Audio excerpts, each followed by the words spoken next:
22 થી 24 મે સુધી ગુજરાતમાં ભારે વરસાદની ચેતવણી આપવામાં આવી છે। ગુજરાતમાં 2 ઇંચ સુધી વરસાદની સંભાવના છે। આઈએમડીના વૈજ્ઞાનિક નરેશ કુમારે આગાહી કરી છે કે ચક્રવાત ગુજરાત નજીકથી જ પસાર થવાની સંભાવના છે। ગુજરાતમાં 3 દિવસ ભારે વરસાદ પડશે। 25 મે પહેલા કેરળમાં ચોમાસું આવી શકે છે।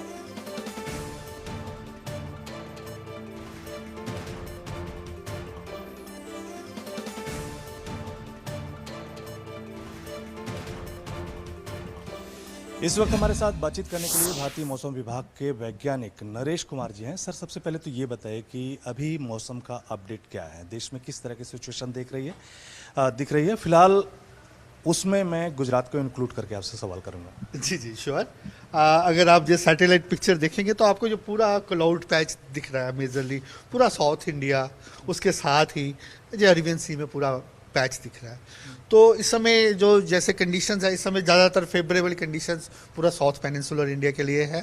वहाँ पे भी one extremely heavy rainfall already Kerala वगैरह में हो चुका है, तो उसमें एक्टिविटी चालू ही रहेगा। इस समय क्या है कि एक सर्कुलेशन इंटीरियर कर्नाटका के ऊपर बना हुआ है। इसके अलावा बे ऑफ बंगाल में एक सिस्टम है, सर्कुलेशन है, जिसके प्रभाव से आने वाले 5 से 7 दिन सारा वेस्ट कोस्ट एक्टिव ही रहने वाला है। इस समय जैसे हमने, अगर आप जो फिगर्स देखेंगे तो हमने केरला के लिए रेड अलर्ट दे रखा है। इसके अलावा साउथ इंटीरियर कर्नाटका के लिए भी रेड अलर्ट है, कोस्टल कर्नाटका के लिए भी रेड अलर्ट है। वो सर्कुलेशन का प्रभाव है, जिसके कारण जहां में हम एक्सपेक्ट कर रहे हैं कि 20 सेंटीमीटर से ज़्यादा रेनफॉल रहेगा। और कल भी हमारा यही अनुमान है, साउथ इंटीरियर कर्नाटका और कोस्टल कर्नाटका के लिए 20 सेंटीमीटर ज़्यादा रेनफॉल रहने का अनुमान है। उसके बाद बाकी जगह जितने भी 5 से 7 दिन है, heavy very heavy mean 12 centimetre से ज़्यादा रेनफॉल एक्टिविटी होने का अनुमान है।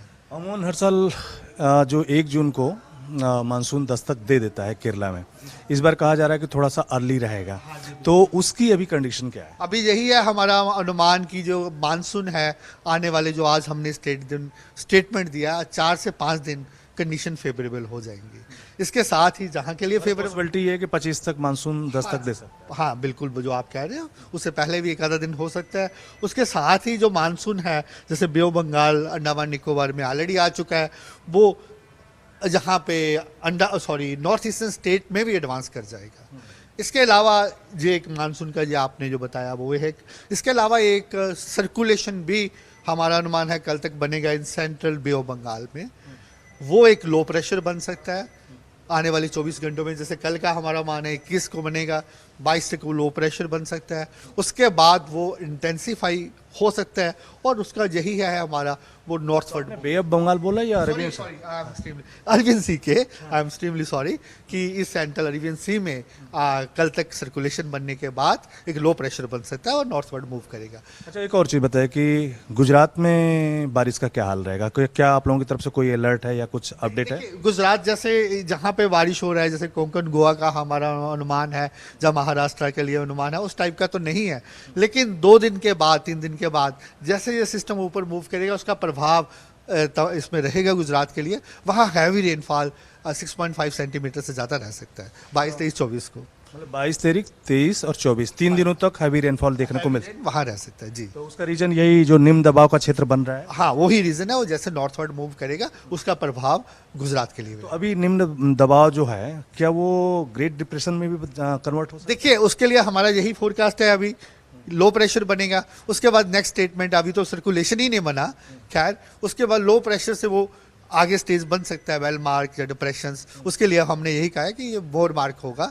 बाकी हम स्टेटमेंट कल या एक आधे दिन में देंगे। ठीक है। और एक और चीज़ बताए कि वो अभी फिलहाल अगर उस मैप में बताएं तो कहाँ पे लो प्रेशर बनता हुआ दिखाई दे रहा है और किधर मूव करता हुआ दिखाई देगा? बनेगा जब वो जहाँ पे कहीं बनेगा, ठीक है, उसके बाद जहाँ बन के बाद स्लोली जो ऐसे मूव करेगा, तो यही पर गुजरात के साइड में जाएगा या इधर? ये अभी तो हमारा इतना फोरकास्ट है, हम अनुमान चाहिए कि हमने ये बोला नॉर्थवर्ड जाएगा। हाँ जी, बाकी इसका हम गुजरात को थोड़ा टच भी कर सकता है? नहीं, ये ऐसा कुछ नहीं। अभी हमारा अनुमान, हमारा यही है कि जो आने वाला फोरकास्ट है, इस तरह हैवी रेनफॉल का भी हमारा वार्निंग है। नाम उम के बारे में सोच लिया है? सॉरी, नहीं ऐसा कुछ नहीं है। अभी तो लो प्रेशर ही नहीं होना, आगे फिर हम बताएंगे जैसे डिटेल होगा। ठीक है, थैंक यू सर। तो ये थे नरेश कुमार, जिनकी तरफ से कहा जा रहा है कि जो लो प्रेशर बन रहा है, इसकी वजह से 22, 23, 24 को गुजरात में भारी बारिश हो सकती है, और खास करके लो प्रेशर जो है ग्रेट डिप्रेशन में बदलेगा या नहीं बदलेगा, ज़्यादा संभावना है कि बदलेगा। तो वो किस तरह से मूव करेगा, तो गुजरात से होते हुए मूव करता हुआ दिखाई दे रहा है, लेकिन गुजरात को टच नहीं करेगा, ऐसा मौसम विभाग का अभी दावा है। लेकिन फिलहाल वेट एंड वॉच की स्थिति है।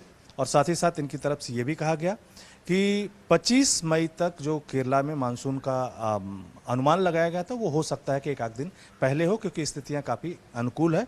यानी मौसम इस बार हमेशा जो 1 जून को केरला में दस्तक देता है, उससे पहले यानी 4-5 दिन पहले ही दस्तक देगा।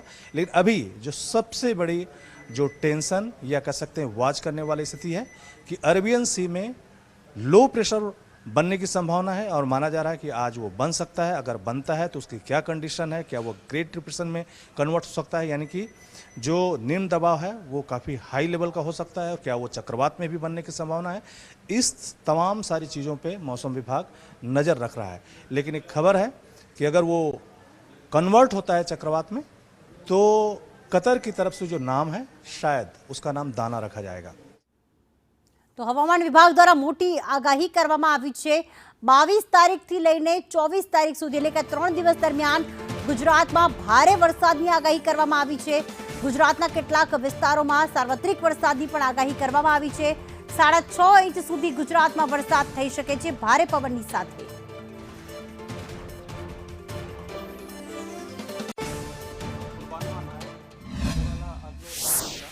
इसमें आइसोलेटेड जगह पे बारिश है। गुजरात रीजन में आज 15-20 तारीख और कल स्कैटर्ड रेनफॉल रहेगी अगले 25 तक। और जो सौराष्ट्र कच्छ के लिए अगले 2 दिन आइसोलेटेड रहेगी। और उसके आगे जो डेट्स है, मतलब 22 से लेकर आपका 25 तक आपका स्कैटर्ड रेन रहेगी।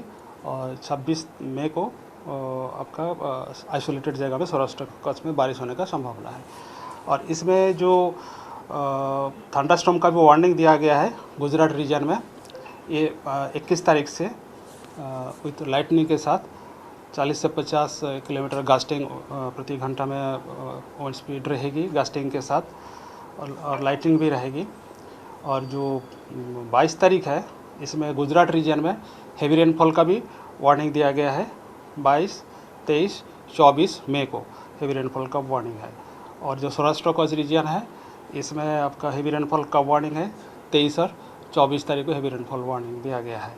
और इसमें 22 तारीख को जो हेवी रेनफॉल वार्निंग है, मेनली वो छोटा उदयपुर, नर्मदा और सूरत डिस्ट्रिक्ट के लिए दिया गया है।